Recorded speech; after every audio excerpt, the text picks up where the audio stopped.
এখানে একটা ছেলে বলছে দাদা অগ্নিবীরের চাকরি পেয়ে গেছি, জয়নিং লেটারও এসে গেছে, তো কি করব, অগ্নিবীরের চাকরিতে যাব নাকি এসএসসি জিডির জন্য নতুন ভাবে চেষ্টা করব? দেখো চাকরি কিভাবে হয় তুমি তো তার নিয়মটা জেনে গেছো, তবেই তো চাকরিটা পেয়েছো।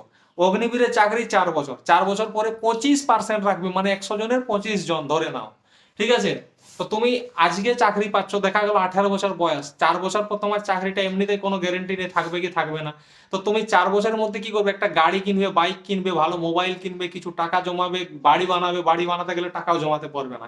এই করতে করতে 4টা বছর পেরিয়ে যাবে, তারপর তোমার বিয়ে করার সময় আসবে, তুমি মেয়ে দেখতে যাবে বলে কি চাকরি করো না অগ্নিবীরে, বলো তোমার চাকরি তো শেষ, তোমার সাথে বিয়ে দিলে তো চলবে না। যারা 60 বছর করছে তাদের ঠিক আছে মানছি। তো তুমি এখন 4 বছর জন্য চলে যাবে টাকা পয়সার লোভে, 4 বছর পর আফসোস করবে যে আমি কি ভুলটা করলাম। তাই এটা বাদ দিয়ে এসএসসির জন্য চেষ্টা করো, একটা 60 বছরের চাকরি পুরো পাকাপোক্ত জীবনের অর্ধেকের বেশি সময় চাকরিতেই কেটে যাবে, কিন্তু এটাতে